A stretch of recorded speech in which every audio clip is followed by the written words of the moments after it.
All right, so today we're going to continue our sort of like precursor to what we're actually here to talk about, which is vertebrate evolution. And so, like I said on Tuesday, a lot of times classes like this start with like, anyway, here's some really early fishes. And I think that's great because we can build off of that. But I like giving you guys this richer, deeper context. And so today's kind of the last of our like historical buildup until we actually get some vertebrates. And so you can think of it as like starting with like, the Big Bang on Tuesday. We've been like slowing down very fast, if that makes sense, this whole time. We're talking about increasingly tiny periods of time as we rush towards the present. And that's why I have this lecture titled like this, The First 88% of Earth's History. So if you forget about the whole universe being 13 point something billion, and maybe the Earth itself is about a little over 4.5 billion, the actual fossil record we have on Earth that's really good, certainly of animals like vertebrates, that's called the Phanerozoic Eon. You're going to know that really soon. Is only the last 500 million years. That's only 12% of Earth's actual history. So 88% of Earth's history, there's no things you guys would be like, hey, an animal. And isn't that an awful number? So when you're looking out in outer space and you're seeing other planets and you're like, nobody's there, it's like, even for most of Earth's history, nobody's there. It's kind of recent, 12% of Earth's history, that there's like stuff walking around all of a sudden everywhere. It's kind of freaky, right? These big time scales are really, really, really important. So there it is to scale. Again, just to remind you a little bit of how we started talking about the Earth on Tuesday. Again, this is like the most egregiously abbreviated version of having to talk about this. I'm hoping if any of this is interesting to you, you are like self-Googling. And that's why I put stuff on these slides. So you can look stuff up that you find interesting. But there's 4 eons in Earth's history. The Hadean is the first. We talked about the Hadean. This is my Hadean summary slide for you guys. You basically have the physical construction of the Earth itself with like oceans and an atmosphere and a magnetic field and things like that. But you can see what I'm talking about here, that if you put these ones together, Hadean, the next one, which we'll talk about today, which is Archean, the one after that, which we'll also talk about today, which is Proterozoic, all 3 of those together add up to about 88% of the total. And then that last little blue one up there, Phanerozoic. Phanerozoic literally means the age of visible life. It's when things are not microscopic anymore and we have shells and bones and things to look at. So almost every fossil you can think of, not every fossil ever, but almost every fossil you can think of belongs up in the blue part of Earth's 4.5 billion years of history in that last like 500 million or so. And so there it is to scale. And you don't see GA a lot in this class, but GA does mean giga-annum, which means billions of years. So these little decimal places here, these are just things I think you would find interesting. So this is the Hadean summary slide. And now we're jumping into where we left off on Tuesday. And so if you remember, right after the end of the Hadean, and by the way, when I say right after, me going like this is like hundreds of millions of years of time, right? Hilariously huge amounts of time, just going like that on the slide. We do have, in some parts of the world, chemical traces of life, isotopic ratios in the rocks that biochemists will argue are most likely explainable by the presence of some kinds of microbes. Could these chemical signatures come from life as we know it? Could it come from life that like isn't actually related to us? Unclear. It's a chemical signature in the rocks. But once we go up to 3,500 billion years ago, or 3.5 billion years ago, there's absolutely positively fossils of prokaryotic organisms. So prokaryotes, you guys will probably remember, are things like bacteria and archaea. And so there are trace fossils from this time period, these layers in the rock that are probably little mounds with bacteria living on top of them, bacteria-like animals, I mean, not animals, organisms like prokaryotes, forming these structures. There are structures, stromatolites, that we can see today in Australia to really understand them in their very, very minutest detail. And that's what these fossils look like. And then excitingly, there are also some body fossils. There's no genetics, there's no really detailed anatomy here, so we can't tell you exactly what these little single-celled organisms are. But we do have the evidence from about 3.5 billion years ago of life being present on the planet physically, and some chemical signatures of it closer to 4 billion. So you can imagine like what, 3.6, 3.7, 3.8. You could be really confident in your inference that life must be present. One thing that we're not doing in this class, because I don't want to accidentally not talk about vertebrates, is a big question you guys might all have, which is like the origins of life itself. How does that happen? When does that happen? And so what I wonder, if you wouldn't mind, Talk to your neighbors around you. What things have you heard about in textbooks or in the media or anything you want for like how life kind of would just spontaneously, seemingly evolve or appear on Earth? There's a lot of things that people talk about, and it's an incredibly interesting field of science. We're not going to talk about it very much. I'll give you some resources on Canvas if you're interested, but I'm not going to hold you responsible. I'm just curious though, what are the things you've heard about for like kind of the ways a like non-living world could produce suddenly what you might actually call an organism? So talk to each other about that real quick.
All right, so we can treat this kind of like a word cloud kind of thing. Like, what are some concepts coming up for you guys? Like I said, we're not going to harp on this too hard. I just think it's fun to not. I can't just like say origins of life and be like, okay, anyway, next thing. Yeah, Trevor. Liquid probably has something to do with the evolution of life on. A lot of the schemes that scientists have proposed almost always have to do with the presence of liquid water itself, like as a medium for stuff to be in. I think that's pretty reasonable. Other things people heard about, talked about? Yeah. I googled some because I don't know a lot of Yeah, of course. Google it up. Panspermia is one of them. So like What's panspermia? yeah, like meteors that crashed onto Earth and then somehow survived on Earth. So there are people, I mean, not people, people have done it, but like meteorite segments or pieces from out in the solar system have been like picked up, and there are not anything alive, but there are chemically like pretty much little amino acid type structures on meteorites. Weird. Something to put out to you guys is like there's basically kind of like four big components of like making living cells as we are aware of them. Lipids, you know these things, carbohydrates, amino acids, and then the really tricky one, DNA or RNA, which is like where you would encode information. And so NASA has like a definition for life when they're like out looking out in the our solar system and other solar systems, right? Any kind of like self-sustaining chemical reaction, there's a lot of ways to do that without being a living thing. Crystals grow, but that's not growth like a living thing is growth. So a self-sustaining chemical reaction that is subject to evolution, which means like Darwinian evolution, which means like preferential survival for certain ways of orienting yourself or having different anatomies as a self-sustaining chemical reaction. So there's this whole really amazing idea of like, what are all the in-between steps of like metabolic pathways, of like ion channels and like a clay substrate or next to a volcanic vent? I heard some people saying the words primordial soup. There's a big experiment that's very famous from the 1950s where people reconstructed what the Earth's atmosphere might have been like back then, and then they just shot it with electricity, like lightning bolts, which we would expect to be totally normal. And like out of the organic slush, like things like amino acids did synthesize really simple ones just from like electrocuting that air. So those building blocks seem to be around the solar system. There's really good evidence for them being around on Earth. There's ways that like, if you guys ever go to Yellowstone or something and just like watch bubbling volcanic stuff happen, that like the way things are dissolved in the water, you'll get like bubbles, vesicles. Are these the early, kinds of membranes, like a little space over here that's a little bit separate from the outside world, and then any chemical reactions that are happening in there are like contained.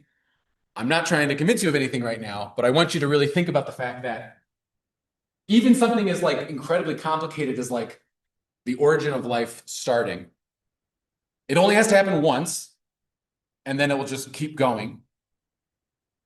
And maybe it happened a million times, maybe it happened 3 times. And the point is, we know it happened at least one time.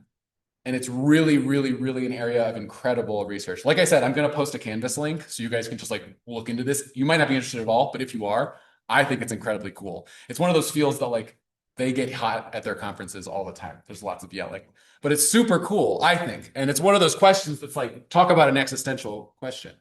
Because I know you guys know this, even though none of you said it. Humans have a lot of answers to this question already in their back pockets. Okay, we can subject everything to scientific inquiry. One thing that you can take to this kind of a discussion, oh, there's the stromatolites. One thing you can take to this kind of discussion is this phenomenon that everybody can pretty much agree on, which is LUCA. LUCA is an acronym which stands for Last Universal Common Ancestor.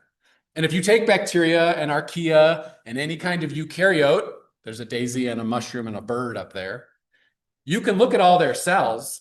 You can do anything you would do with any other kind of biological question and make a molecular prediction for like the timing of the divergence between bacteria and magpies. You can do that. And so doing that, you get dates, estimated dates of divergence that are way back here in the Archean. That's handy. That looks like what we expect from the rocks. And this is based on maybe the DNA here and here and here and here and here being compared. That's cool.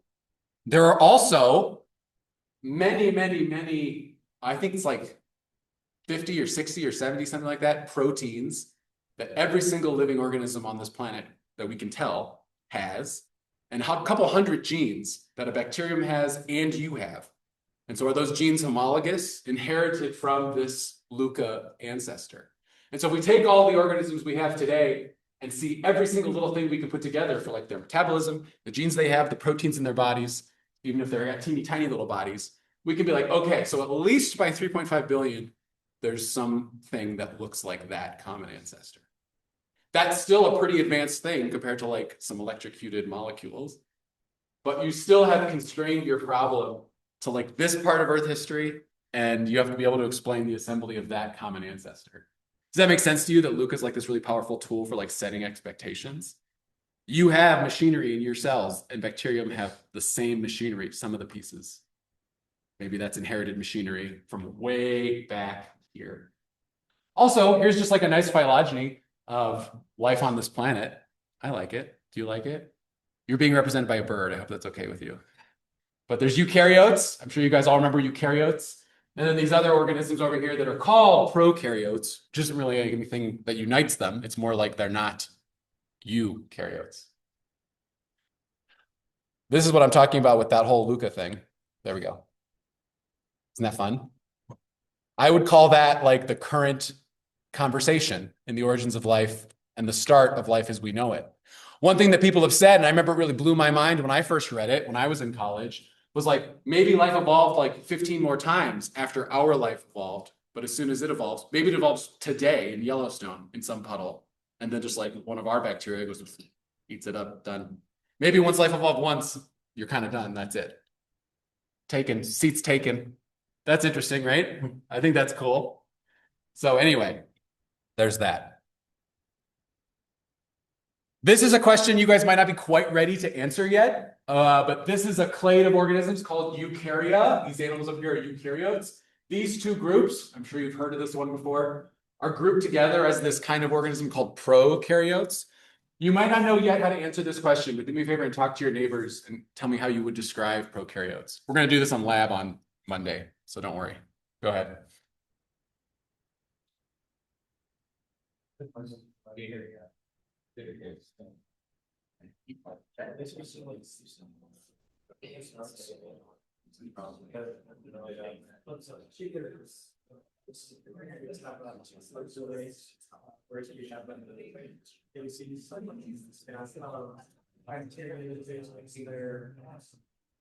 So species inside the plasma, if you could able to use something else.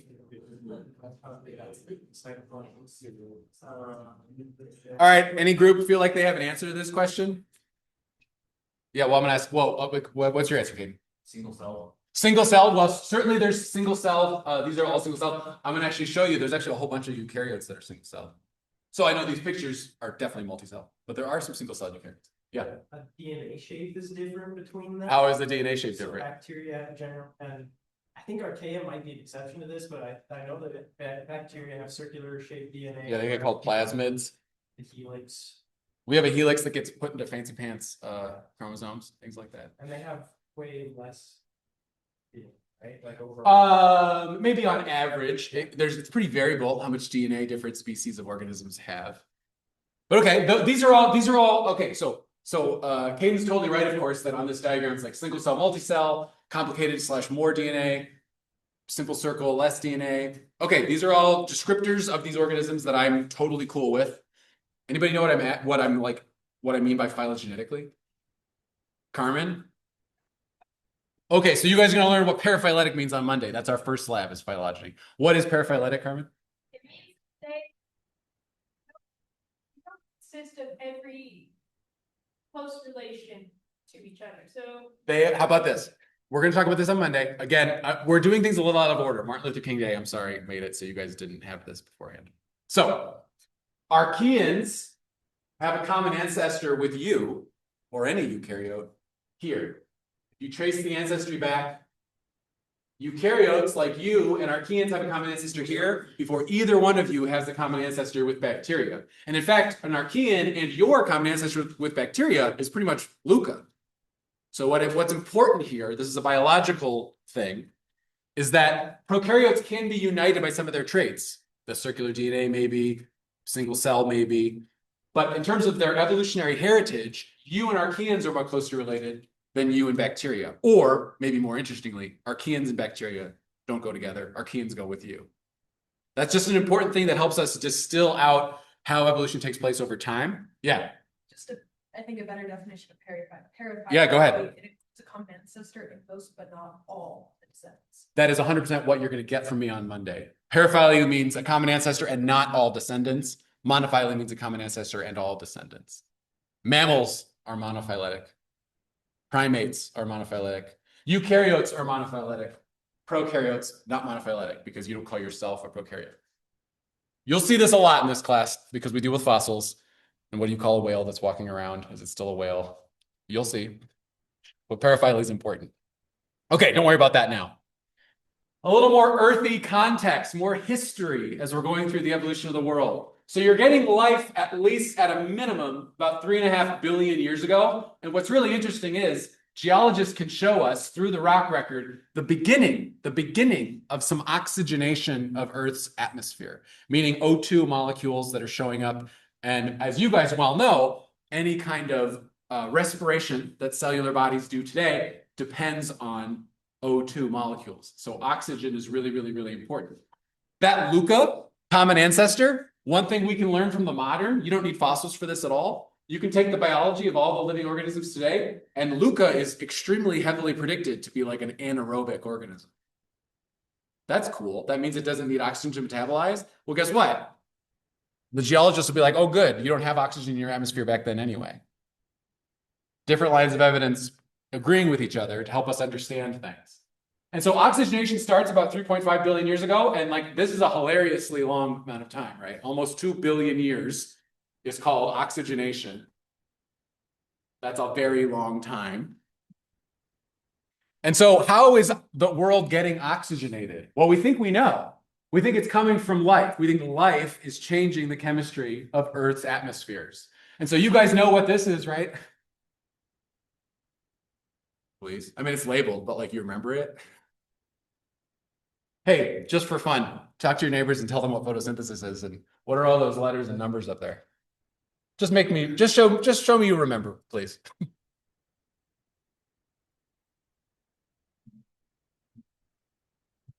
Yep.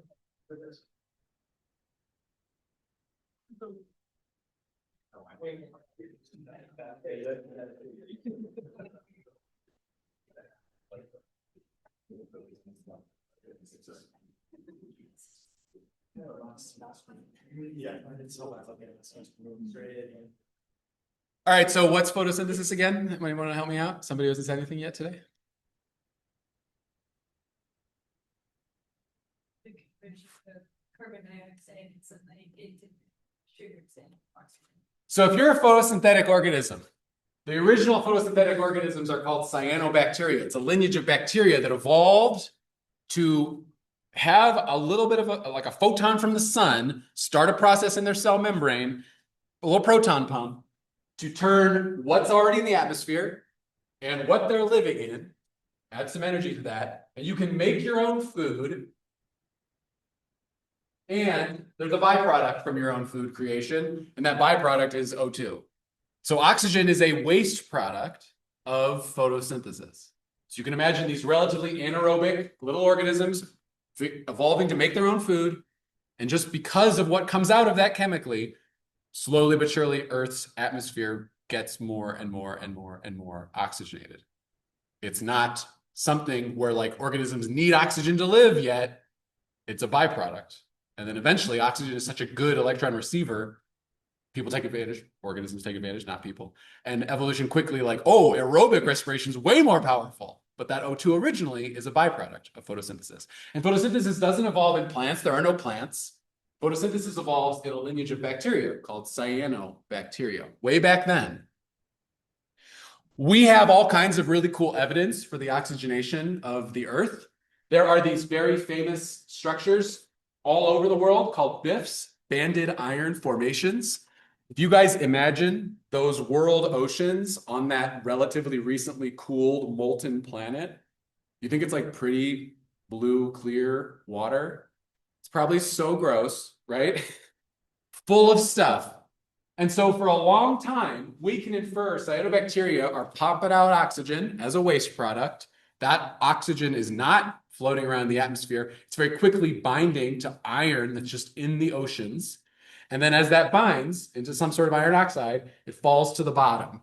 And so all over the world, the biggest iron mines you can think of, all the iron ore deposits almost, are from this part of Earth history when the oceans are losing their iron because all this oxygen is getting put out by bacteria and it's binding to the iron and that iron's falling out. So BIFs are banded. You can see the layers. Iron formations. Here's a great big iron formation in Australia. You can see the Caterpillar truck down there. Like, this is all like iron coming out to be mined by us hilariously later in time. But a lot of these iron formations are coming from this period of Earth history. And we can think of that as like a byproduct of life oxygenating the oceans and then therefore like sweeping out a lot of the iron that was floating in that water. There's a peak. A lot of the iron that we go and mine out or already have mined out as humans is from about 2.5 billion years ago, kind of this area between the Archean and the Proterozoic. So look, I mean, that's 1 billion years of oxygenation, and you're still mostly just getting iron out of the water. I put a graph here. This graph is 2 different ways that geochemists have measured the oxygenation of the atmosphere of the Earth. So I know you can't read it because it's upside down. But this is partial pressure of O2 making up the actual air, the atmosphere of the planet. Right now, you guys might know this, maybe you don't know this. The air in this room that I'm breathing and that you're breathing is about 21% oxygen. It's mostly just nitrogen that's inert to you. You breathe it in and out every second, but your body doesn't care about it because chemically it just goes in and out. The oxygen is only about 21% right now. And so there's 0.1, 0.2, 0.3. There's today's oxygen. And then look at this curve that goes back this far. Talk to your neighbors, make some observations about that curve. 2 different ways of estimating oxygen in the atmosphere, 2 lines, but I think the shape's interesting. So talk to each other about the shape.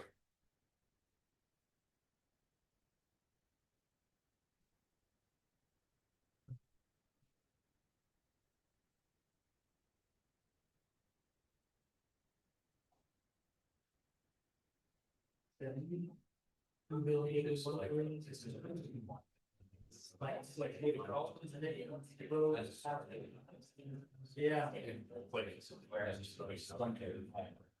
Yeah, like clouds, like this city, it feels like, But there is no. Yeah. Like. The like peaks. In order.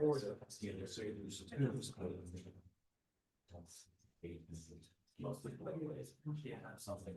Well, are there any masses in the runs around? Like, we just like.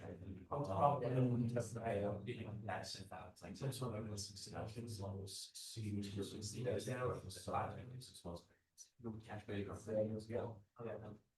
Yeah, they. Like some. Until you know. Yeah, exactly. And it's like not talking about, I think the change in the quantities. Yeah. It's like. And maybe it starts off. What the year started.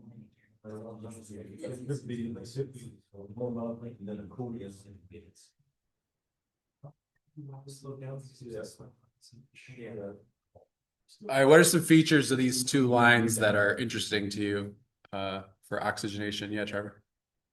So I'm not entirely sure. I think that this represents like two different like methods of measuring. 100% correct. Yes, it does. Measuring the Yes. thing, but even though they do vary, both measurements seem to agree that there was some kind of like a peak at some point. And when's that some point?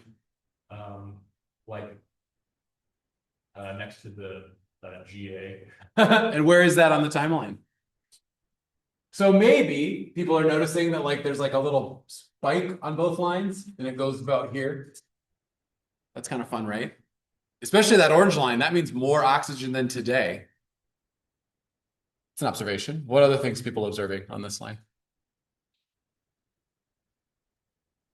Yeah, Caden. Overall, the green line specifically is resting like below the like rust colored one, except for at the very, very top. It seems like they kind of might intersect. Well, the lines come together at the top because I can just go measure it right now, right? So these are different models for understanding. And so, yeah, generally the green is lower than the orange or the rusty colored one, but they both, I'm not going to say they give me different estimates for the thing I can actually just take a sample of today. So they're converging, the modern today. That's you and me talking up there where the two lines come together. What else though? Come on now. What are some other things here? Yeah. There's one of those. Yeah. It's relatively stable for a billion years. A billion years, that's flat line. How is this billion different from this 500 million? One looks like this. One looks like this. That's kind of interesting, right? Does that make you be like, what's going on? I love this. We think the photosynthesis starts way back here for good reason, but we don't see oxygen in the atmosphere, probably because the oxygen is getting gobbled up chemically. And so after you finish knocking most of this iron out of the ocean, finally a little bit of it starts to accumulate in the atmosphere. So that's like why you have like flat, a little bit of a rise. Hilarious, right? Flat for a billion years of like, that's rough. That's boring. And then interesting stuff happening after that. And up, right? You guys are all comfortable with me saying that? More oxygen as you go past 1 billion. Agree, disagree? Agree. Fun, right? Again, I'm not a geochemist, but this is cool stuff. So here's my little summary slide for the Archean, because we're now about to go into the Proterozoic. So you guys have seen a lot of this already. Just under 4 billion, there's chemical signatures that are almost certainly some kind of life presence. The heavy bombardment ends kind of right about in there. We definitely have fossils, and we have molecularly estimated common ancestors of all life today. So two different lines of evidence, fossils and genetic estimates of today's organisms, to say about 3.5 billion years ago, whatever's going on, there's definitely life as we know it. After that, via photosynthesis, a lot of oxygenation in the oceans, mostly that's having to just take metals out of the water. But then once most of those metals are down, it starts to build up in the atmosphere. That's the Archean. So 1.5 billion years of time, those are like the absolute highest level bullet points I would think you guys could keep in mind for the Hadean, and then keep in mind for the Archean. Now let's go into the Proterozoic. So you go from basically 0 oxygen as a partial pressure of the atmosphere to only about 1% in this initial rise. But what's really cool is that 1% does something really, really, really important. We start to get an ozone layer. And so as O2 molecules are raised up into the atmosphere, solar radiation will break up O2 molecules, and you'll have free oxygen atoms all by themselves. If you guys remember your chemistry, right? Two little dots, two hungry little electrons, or one little dot that needs to do something. And you will sometimes, not all the time, but you will sometimes, at a very predictable frequency, instead of forming another O2, that O will bond with an existing O2 and create O3. O3 is ozone. And ozone's really cool. Ozone does this thing where it blocks certain ultraviolet radiations from the sun. You guys wear sunscreen because we get some ultraviolet radiation still. But if you don't have an ozone layer, especially on a single cell organism level, you're much more at the mercy of the sun's radiation, like harming your genetic code especially. And so Earth has always had, since it formed, a spinning iron core that has a magnetic field that blows off a bunch of the sun's heavy particles. But ultraviolet radiation is actually just white. And once an ozone layer starts to form, you're now shielded even more from the sun's radiation than you were before. And again, keep in mind, oxygen is a waste product of bacteria making their own foods. And it turns out to be like an incredibly good thing to do, you run your metabolism on, and just totally not in a way that is predictable, makes you a shield against the sun. That's pretty cool. It's pretty slick. One thing that I think is really, really cool and jives with what we might understand about the history of Earth and the history of life is that we can look to the actual rocks from these time periods and see that shallow seas, the water of the shallow oceans, are the first like place on Earth that we have good evidence for, like they're really nicely oxygenated. And that's exactly where we would expect photosynthetic organisms to live, right? The shallow ocean where the sun can hit them.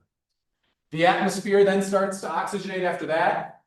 The deep oceans at this time, we have rocks from deep ocean sediments, totally anoxic, no oxygen down there. And doesn't that make sense? The organisms that make the oxygen are up in the shallow seas, and the atmosphere is interacting with the ocean surface all the time. So you have like a pattern of oxygenation that matches what you'd expect the biology of these little organisms to be doing. That's cool. Something that's really fun and totally not pleasant for what we're talking about today is there's good evidence in the early part of the Proterozoic from Canada and I think South Africa, not Australia, South Africa. We have evidence for like an instance of what we call snowball Earth. So snowball Earth is a time when you would have had like a feedback loop creating like massive glaciations all over the planet. This glaciation back in the Proterozoic is like pretty controversial and geologists argue about it a lot. We're going to talk about snowball Earths later in class, but there are multiple times in Earth's history where geologists can point to like likely instances of like full-on ice planet for a while. That's pretty freaky, isn't it? We're not going to talk about it. I just feel like I'm putting it up here because I want you to be like, what? And I'll be like, look it up if you care to. We'll talk about the later ones later.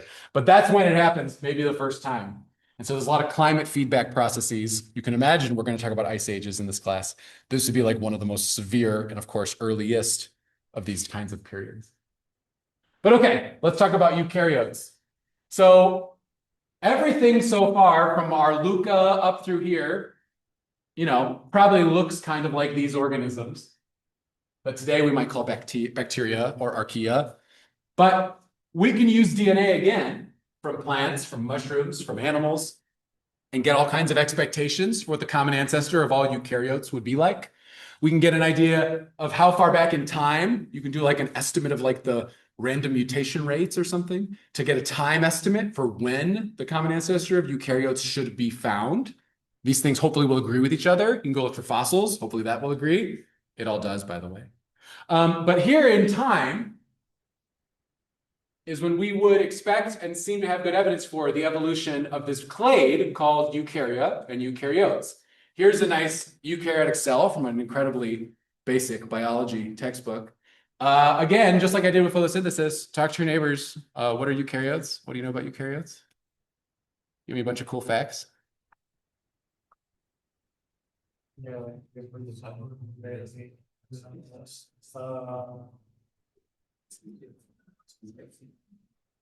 yeah, there you go. Don't forget about that. They send our RNA nucleus. Things.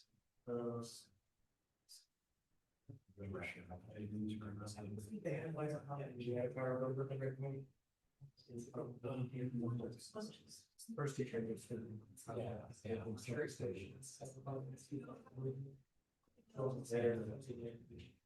Plays down like a sizzling.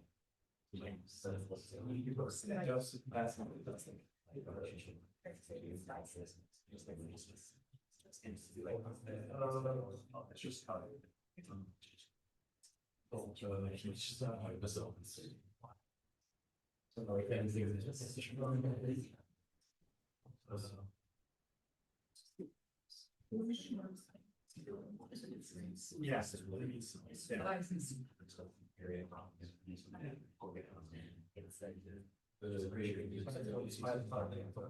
Yes.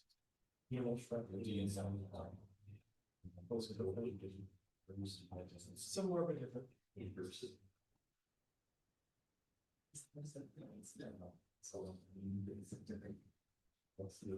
Yeah.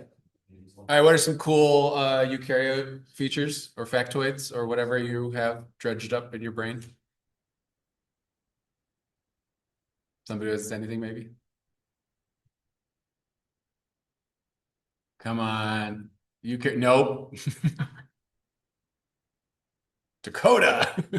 The eukaryotes contain DNA and nucleus. You picked the one that's labeled, you guys. You all could have picked the one that's labeled. Yeah, that's right. Instead of just out in the cytoplasm of the cell, there's a nucleus. Like within the cell, there is another compartment called a nucleus, and in the nucleus is where all the genetic material for a eukaryotic organism is stored. Fun things happen out in the cytoplasm with that genetic material, like on ribosomes. But don't worry. What else besides having a nucleus for their genetic material is cool about eukaryotes? Yeah. Multicellular organisms. Are there any well, great, that doesn't make sense. Any prokaryotic multicellular organisms? Not really. So multicellular organisms are eukaryotes. Interesting. What else? Yeah, go ahead. Anybody now. Yeah, go ahead. Brooklyn. Other membrane-bound organelles that allow different environments. Does anybody like feel like a deep sense of satisfaction when they hear membrane-bound organelles? Because that's something I only hear every couple of years, and I'm like, oh right, membrane-bound organelles. So what's a membrane-bound organelle? Like I said, it's a different compartment inside the cell. Compartments within compartments, right? So there's a cell wall that's a double membrane thing. That's one of those things that definitely a bacteria has a double membrane lipid bilayer. Anybody remember lipid bilayers? And so yeah, they're inside. There's compartments. There's complexity. There's a lot of high degree of function and integration within a eukaryotic cell. There's places where things happen. It's not a soup within a soup. It's like kind of a little more structured. Yeah. This is true, but do all eukaryotes do cell respiration? I think that's fine to say. Yeah. I mean, I always grimace for all anytime there's ever a biology question. But yeah, I think that's fair to say. Who does the cellular respiration? I heard it when I was walking around. Mitochondria. Mitochondria is famously. Powerhouse. Thank you so much. Mitochondria are these little kidney beans here, the powerhouse of the cell. They have within themselves the little membranes that are all bound up to run proton pumps to make ATP. Yeah. Yes, right. Good. Okay. So mitochondria are inside eukaryotic cells. What are mitochondria? Well, yeah, go ahead. We had a question before that. Yeah. Did eukaryotic cells evolve because of mitochondria forming, or like did they evolve before mitochondria? Yeah. What makes them a eukaryotic cell? Yeah, Caden, what were you gonna say? I have the answer to that. What? I'm not totally sure, but aren't mitochondria, weren't they, isn't it like hypothesized that they were actually another type of cell? Mitochondria are their own organisms. I can synthesize your DNA and my DNA and be like, hey, here's how related we are. And then I can synthesize your mitochondrial DNA, which really isn't yours, and my mitochondrial DNA, which really isn't mine, and get the same answer. Because there's two sets of genomes in your cells. One's yours and one's your mitochondria's. Because your mitochondria, when your cells split, are basically inherited bacteria that live inside you now. And they do what bacteria do, and they do a little fission and they go into the cells. So they are basically captured other organisms that now are dependent. They cannot live outside of eukaryotic cells. But at one point, there had to be a moment when some slightly bigger cell, I assume, takes in a smaller cell, and it's like, you work for me, make energy. And that is a thing that you are all doing right now to listen to me. Yeah, Miriam. Answer the timing thing. That they have, there's like a bunch of them, there's a bunch of people fighting about it for the most part. And imagine this is incredibly cool science, right? Okay, go ahead. Sorry. Wow. So there's a cell that makes all the like little precursors, and then it eats a bacteria, and then dynamic the eukaryotic cell. So essentially there was eukaryote and then eukaryotes got mitochondria. That's the idea, most current idea. The act of getting the mitochondria is what makes you a eukaryote. I want to be really clear with you guys that we're going to have this conversation 1,000 times.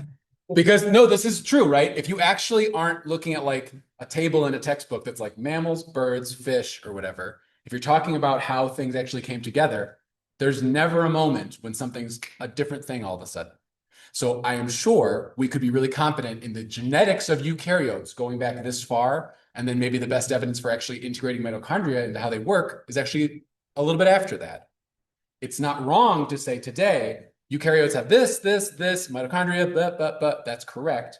But there would have been a time when like the genetic ancestor of all eukaryotes maybe did or didn't already have mitochondria within its body walls. Does that make sense? And so it's gonna happen 100 times. Blue whales and sperm whales, they have a common ancestor. That thing's definitely called a whale. How far back are we gonna go? And I'm gonna show you whales that have legs walking around on land before you're like, I don't like calling that a whale anymore. How long before we were like, I don't know if that's really a eukaryote. It doesn't have any of the eukaryote stuff. It doesn't have a dorsal fin. It doesn't breathe out of its blowhole. And I'm like, I know. So where are we gonna cut it? Who cares where we cut it? What's cool is the transition. Does that make sense? We're going to see this so much, and I love that you're thinking about it like this already. So, larger cells, more complex cells, the DNA is in the nucleus. One thing you guys didn't say quite yet, and that's okay, is there's a lot of sexual reproduction amongst eukaryotes, not just exchanging genetic information. Bacteria certainly pass genes back and forth. You make subsets of your genome, and they're kind of randomized, right? There's meiosis. Your gametes are like you, but they're a little different, and you combine half of you with half of somebody else to make a new somebody. It's pretty interesting, pretty complicated sexual reproduction is a eukaryote thing.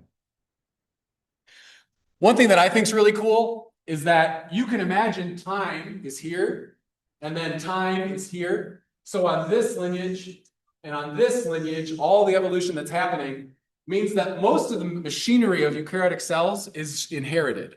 You guys have probably seen like silly Instagram stuff that's not wrong. That's like, do you know that you have half the same DNA as a banana? Yeah, it's all the eukaryotic machinery. Banana's got a bunch of stuff to make it look like a tree, and you got a bunch of stuff to make you look like a fancy monkey. But all the other stuff in your cells is just eukaryotic machinery. So you do share a lot of proteins and a lot of cellular structure and a lot of your genetics with all the eukaryotes, whether they look like this or that or that. That's really, really, really cool. And that makes sense to me because look how much time there is. That's all eukaryotic common time before you split with bananas or whatever. That's cool. This is what's fun about phylogeny is we can do things like this. One lineage of bacteria ended up inside eukaryotic cells. And maybe I should change where my point is because what Miriam just said. Maybe I should put this little red line up here because maybe it comes a little bit after. But the common ancestor of today's eukaryotes certainly has inherited mitochondria. So that event, a single cell lineage right here, taking in another single cell lineage, and now we call it mitochondria, that's a feature. You guys are gonna see as we go through this class, these little red tick marks all over the slides. And that's gonna be called a synapomorphy, a shared inherited trait from a common ancestor. Eukaryotes, today's eukaryotes certainly, maybe not the first eukaryote, but today's eukaryotes certainly inherited mitochondria from a common ancestor. So a banana has a mitochondrial genome, and you have mitochondrial genome, just like you both also have nuclear genomes that are like your bodies themselves. Anything else weird like that in your brains? Oh, wait, I'm gonna say this first. This is not important, I just like it. We know enough about archaea now to know that even archaea is within itself paraphyletic. Some archaeans are closer to us than they are to other archaea. Bacteria is still a giant monolith. but archaea is kind of a mess right now. And so I just like for you to know that's how modern day biology is going. That's what I was going to say. This whole idea of a cell getting taken up by another cell and then it becomes adapted to live inside that other cell, that's what happens to make mitochondria. All eukaryotes have mitochondria. It also happens up there. Plants also have chloroplasts, right? You guys, I don't think, should have chloroplasts in your cells, and apologies if you do, and I've upset you, but I don't think you do. Chloroplasts are also single-celled organisms that live now inside the eukaryotic cells of some lineages. One of those lineages is called plants. But here's something really fun. So this is what's not aligned to the strata. Here's your LUCA. Here's your split with bacteria over here, archaea over here, eukaryotes over here, plants, fungi, animals. All of us, eukaryotes, inherited a transfer of like taking up an organism that became our mitochondria. Only this lineage took in a lineage of cyanobacteria. And those cyanobacteria, that's really what they are what we now call chloroplasts. And they live inside the walls of plant cells. All the green of plants is another organism ancestrally. Like people say that as a joke sometimes, like, hey, you know, plants aren't really green, right? They look green because they're full of chloroplasts, and chloroplasts are cyanobacteria. Ancestrally, chloroplasts cannot live outside those cells anymore, so they're kind of like mitochondria. They're all in, and I would argue whatever you mean by the word plant, you are including their chloroplasts. What does that mean for plants? If you have a plant evolution question that you want to answer, you can use nuclear DNA, mitochondrial DNA, and chloroplastic DNA. If you're trying to figure out the phylogeny of tulips, you have 3 ways to do it, not 2. Fun, right? Really fun. So multiple times do we have cells taking in other cells, and that leads to a lot of stuff. Now, when you guys get asked like, oh, where does all the oxygen come from? From the rainforest, from the plankton? Oh yeah, there is O2 created by trees, but it's because these guys figured it out cellular machinery wise, and now a lot of them live inside what you call plants. Do you love that? I love it so much. It makes me so happy every time. So oxygen is created by a couple kinds of life forms on this planet. Plants and algae and cyanobacteria, but asterisk on plants and algae. Okay. Back from this time, we do start to get fossils. So from the Proterozoic, this is one of the oldest eukaryotic organisms that we have fossils of. It's called Grapania. You find it in a lot of places. These fossils are from the Upper Peninsula of Michigan. And people don't know exactly what it is. For a long time, the idea was that it was a really early algae. Some people argue that it's just like a colonial bacteria. The resolution of the fossils is really hard to tell, but you find it a lot. And it does have little segmentations and stuff, so you know it's like something anatomical. We have fossils from the Proterozoic. There's Grapania. There's this whole class of fossils called acritarchs. We're not really sure what they are. They sort of look like a lot of the single-celled eukaryotes that we do have today. This is a scanning electron microscope of one. Here's a bunch of light microscope pictures. You can see they have like tendrils and ways of communicating presumably with each other. Again, found in rocks. And they're younger maybe than Grapania, 1.6 billion years old. But you can see they're bigger. A bacterium is nowhere near this big, 50 microns across. This thing is like, maybe 150, 200 microns across. That's a pretty big single cell organism. Yeah, Trevor? So I was just wondering, how would something like this get preserved? Because it's a little Yeah. area. It's all squishy. It doesn't have any. Really, just like how you would preserve any kind of soft tissue. It's really a rare occurrence, and it's like this is sort of like some of those conditions might be like those anaerobic conditions, so there's nothing to decompose the organism, and then really fine-grained sedimentation, or really things like silica type minerals coming in really early after the organism's buried and replacing all of its empty spaces. And so you have like a silicate cast of this teeny little thing that you have to look under a microscope to see. That's my answer, is that it's like almost never happens. These are incredibly rare fossils. And you're so right that it would require very specific circumstances to like actually get them. Again, I put these words on here. You guys, I'm never gonna have you like, here's the exam, what's an acritarch? I don't care about that. But if you guys care, you could Google acritarchs and learn more, because I don't know all the details of their fossilization.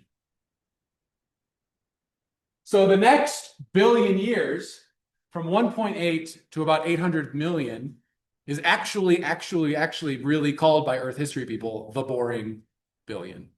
You'll remember that the oxygen curve is like pretty much dead flat. And we don't see a lot of dramatic change to Earth systems during that like middle part of the Proterozoic. There's that oxygen curve. Boring billion.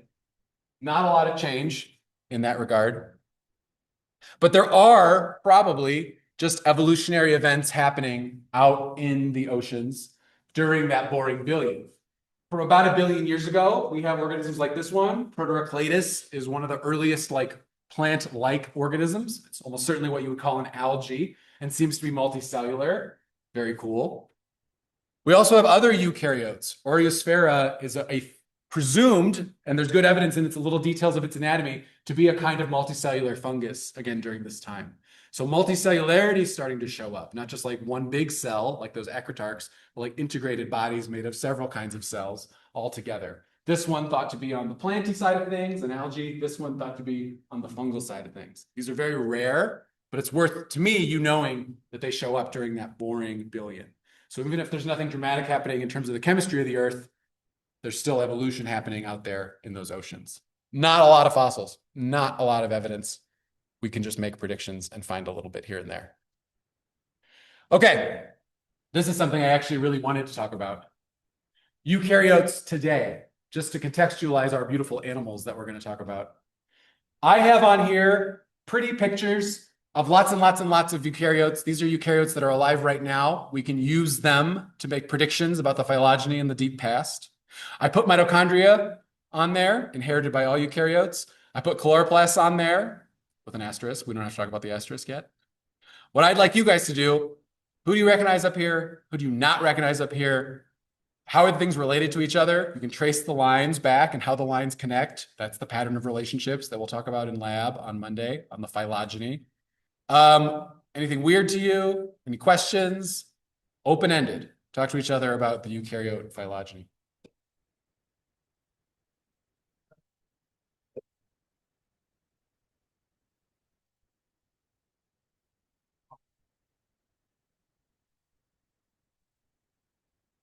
Fungi, was jellyfish.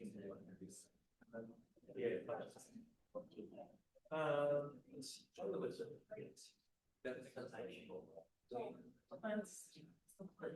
First two look like water and so there's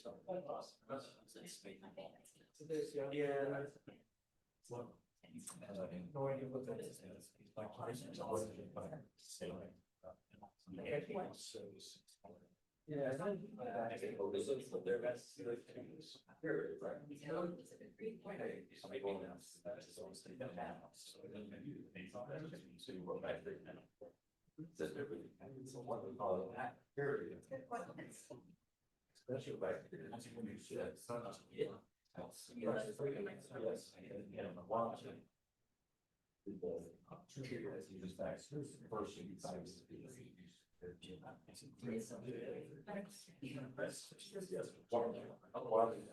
That question, it probably so what I was told was that it's not all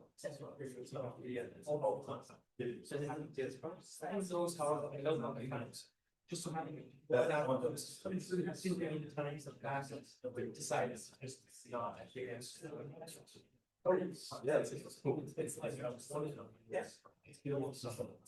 That's when the reason says. Yeah. Yeah, you hear the general like thing. Yeah, it just. Most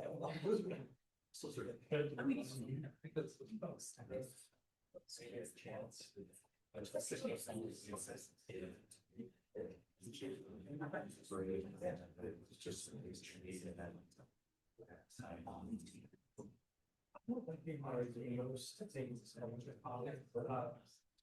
the fact is it's supposed to be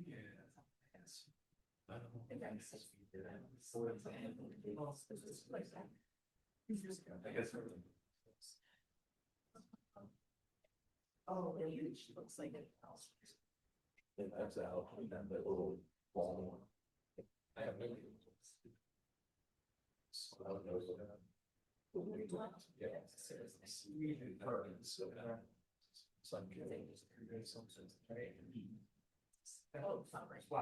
right, what kind of things are people talking about looking at all these eukaryotes? Yeah, kid. We think that it's, like immediately following the, area split. Yeah. Just the two, everything on the left side is autotrophic and right is. What's autotrophy? Self-generating parity. Making your own food. Well, the way I talked about it is that like, certainly these organisms do a kind of photosynthesis with chloroplasts and they make their own. I don't think I'd be comfortable saying all of them are autotrophs, no. Do we recognize everything up here? No. That's kind of what I hoped you'd say. It's just like, I don't know what most of this stuff is. So the stuff that you do know, where's the stuff you do know at a glance? On the right side? Like a couple on the left. Yeah, maybe these ones. Maybe. I mean, this one, if you give me 6 minutes, I'll go find one of these. You're, should we do it? No, let's not. Because sometimes they're not around right when you need them. You're like, no birds, let alone magpies. Sometimes they're there, sometimes they're not. Anyway, I'll stop with that. You recognize these ones? Early vascular plants, algae, coniferous plants, flowering plants. Cool. What else? I recognize some of the ones on that top lineage. I don't recognize Yeah. Anybody want to throw out anything? Do you have any of these like top ones? You must. Which one's foraminifera? The blobby one? Yeah. Yeah, that one's called a foraminifera. They're in the plankton today. It'd be really easy to find them if we live near the ocean. We would find some for you. Yeah. I could be wrong, but I seem to remember seeing pictures of the circle one with like The wagon wheel? the wagon wheel, no, not the wagon wheel, the, This one? yeah. Oh, Yeah, the that pile of Cheerios? I think they're called fluids, but I could be remembering that. This one's called a coccolithophore. Focalith- This one's called a diatom. Diatom, anybody? Oh, diatom. Diatoms are photosynthetic algae with like cool hard shells that make great fossils. Are they related to plants very closely? No. Photosynthetic, but they don't have the chloroplasts. That's why there's an asterisk, is there's actually like several kinds of chloroplasts. And when you guys think of green plant chloroplasts, that's this one. There's definitely photosynthesis over here too. I'm just not trying to go, you have to remember, I am trying to get to vertebrate animals. And so it's like, find myself 50 minutes into talking about like a different photosynthetic pathway. And I'm like, what do we do? I can't. So what I like about this is that you guys see there's a huge diversity of eukaryotes. Most of the lineages up here are single-celled organisms, always have been. Back in the day, before phylogeny and evolution really connected life in a way that we understood, which was really only possible after genetics, so in the last 30, 40 years, solidified this tree, people had like animals, plants, fungi, protists. Anybody remember that word? Ever heard that word before? Protists means single-celled eukaryotes. There's protists here and here and here. They don't all go together. Protist isn't a group like birds or mammals or something. Protist is just a descriptor for single-celled eukaryotic organisms that could be distributed all over the tree. This one, by the way, that one's the amoeba. Right? Amoebas are closer to us than they are to plants, for instance. That's cool. So if there's single-celled stuff everywhere, you recognize some groups, I'm sure. I'm going to label this node animals. People like animals? We good? We're going to zoom in, don't worry. Here's plants way over here. Fungi are over here. That's like one of those little intro biofacts that's so fun. You and fungi are more closely related than either one of you is to plants. True.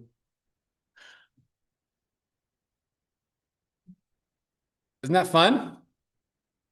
What's this one? Yeah, that's kelp, brown algae. So if you go to California and you see a sleeping sea otter, it's all in this kelp. Boy, oh boy, that kelp looks like a plant, doesn't it? It's got a stem and kind of root things and leaf things. Not a plant. It has evolved because it's photosynthetic to have a lot of convergent adaptation. So boy, oh boy, it sure looks like a plant. It is a completely different evolution of a multicellular photosynthetic body, restricted to the oceans, than modern day, not modern day, but like land plants. I never get over that kelp is not a plant. It's a completely different thing. Yeah.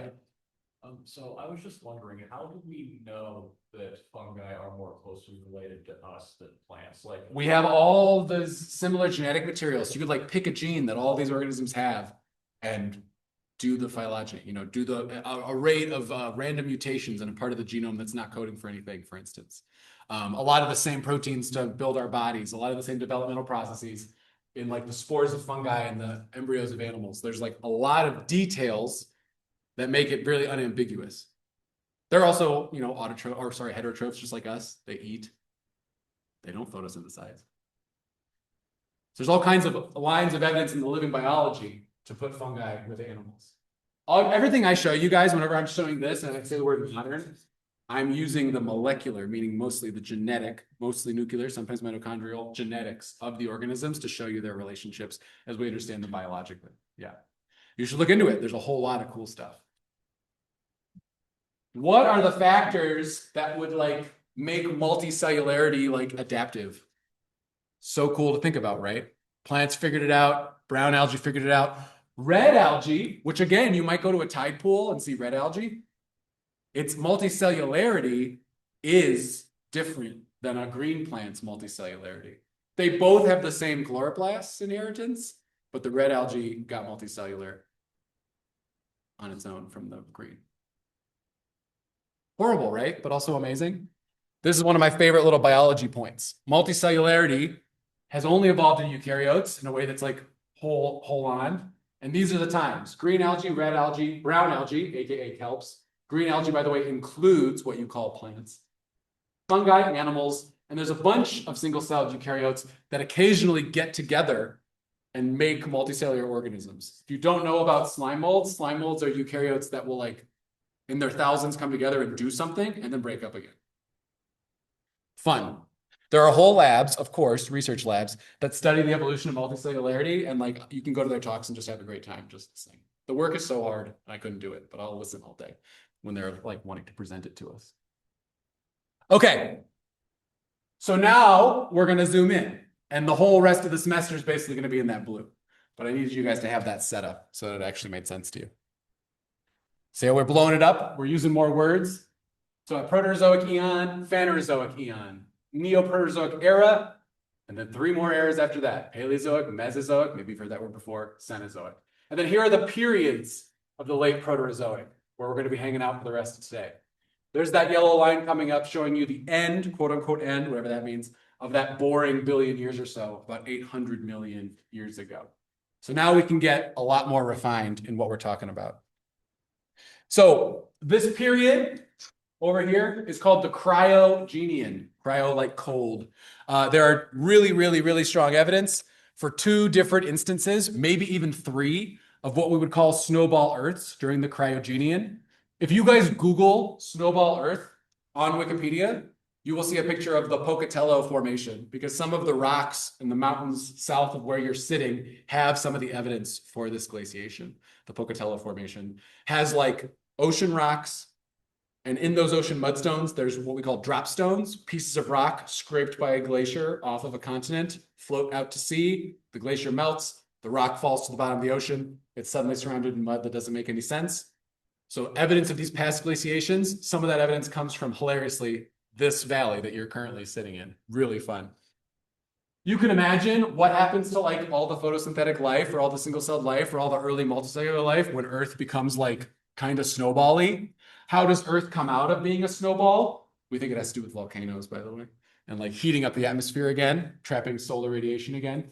But so these kind of steady states of Earth's climate being really hot and ice-free versus having a lot of ice, we seem to oscillate, not in any kind of regular way, but between these kind of extremes, whereas Earth's oceans and continents do a really good job not letting us go full Venus or full Mars. We kind of have this thing. But there's 2 snowball Earth instances, like I said, maybe even 3 during this Cryogenian. I think that's cool. Again, look it up if you're interested. I'm not going to spend a lot of time on it because there's no vertebrates, but I think you should see it. Yeah, like I said, we'll return to Snowball Earth stuff when we actually talk about ice ages that have vertebrates in them. One thing that I think is really cool is that biologists and geologists can work together to figure things out. In this period, the Tonian, a lot of the photosynthesis that's happening, a lot of the oxygen that we're seeing is presumed to be derivative from cyanobacteria, still free living cyanobacteria being the primary photosynthesis producers of oxygen. During these different periods, when maybe we have different levels of severity of the earth getting like covered in ice, you have changes between these two snowball earths. We have a lot of more algae being dominant, and there's a really spiking fossil record of sponges. We're going to talk about sponges in a second. Sponges are some of the earliest animal types, certainly the sister to most of the rest of the animals that are alive today still. After these periods, the oxygen really increases. If you look back at that graph, the graph starts to go like this, right? And the deep oceans finally start to get oxygenated. Are they finally getting oxygenated because we have different, larger organisms doing more and maybe, more intense levels of photosynthesis? Probably.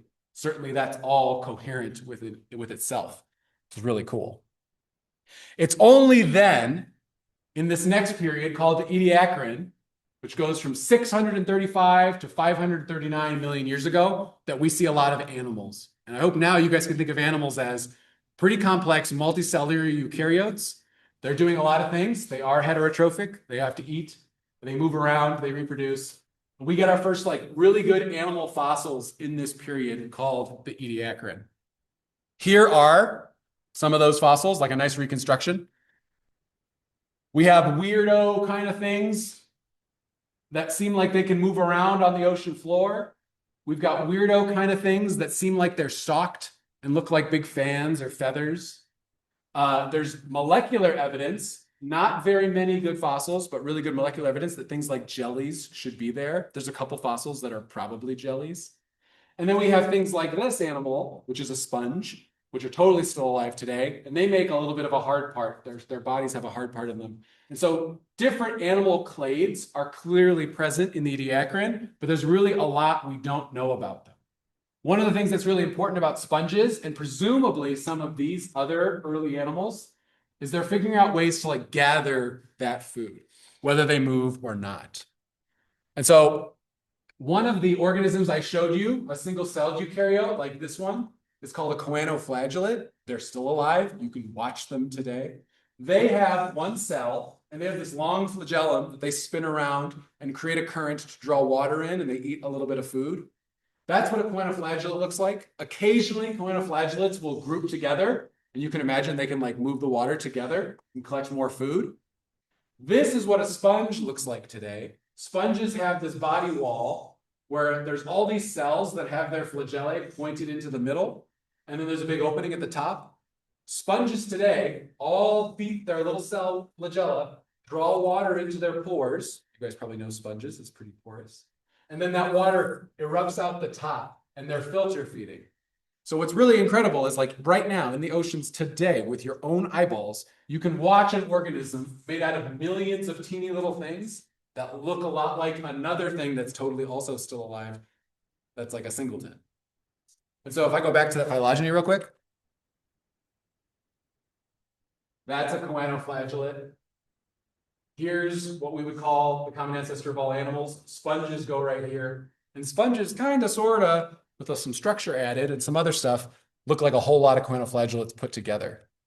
So that evolution of multicellularity and how you would get complex, large bodies from cellular cooperation is really, really cool. Does that make sense to you? I know I'm just kind of blabbing, but curious. Is that making some sense? One thing I'll encourage you to do is just look up sponges. Sponges shoot water, like I said, out the top via just the pressure they build up by pulling in more water. And sea turtles always just lay down on top of sponges because it's like a jet of water. Look it up. Sea turtles are always laying on top of the hole. It's kind of cool. These are some of the actual fossils we have from the Ediacaran. Most of the really good stuff actually comes from this place in Australia. Ediacara is what it's called. And so this is a fossil. It's got a name because it has recognizable anatomy that we can find more and more specimens of. But what is Dickinsonia? We don't have a great idea. We know it has like symmetry. That seems important. There's this one called Kimberella. Some people think it might probably be a mollusk. Don't know for sure. These fossils exist.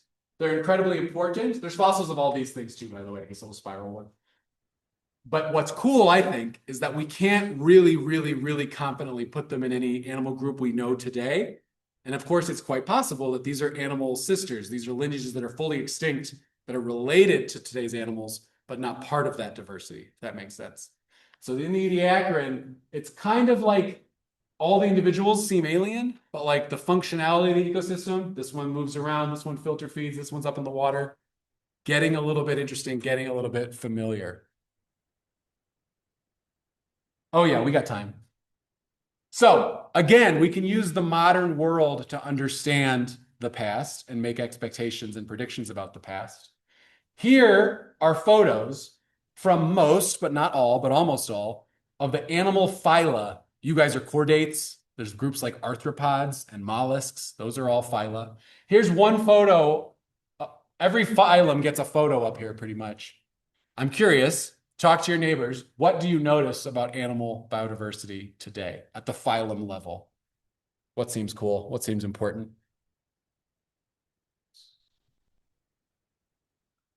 So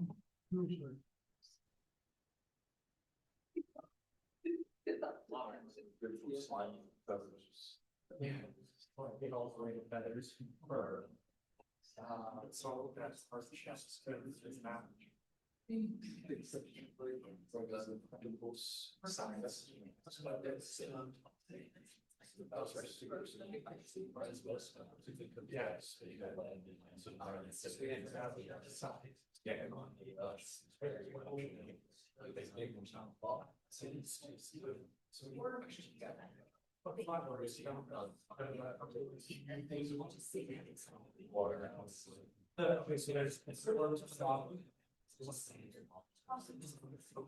Yeah. Stripes.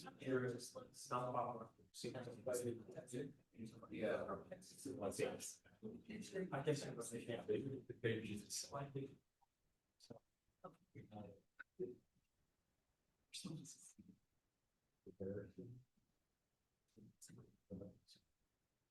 All right, what are some general animal biodiversity things you're noticing here? Yeah. There's a lot of worm shaped. A lot of worms. Do we love that? I would agree with that. Anybody disagree with that? A whole lot of things that I'm telling you are their own separate entities, but they sure do look wormy. Here's earthworms. So this is segmented worms called annelids. There's your annelids, but this is not an annelid. What else?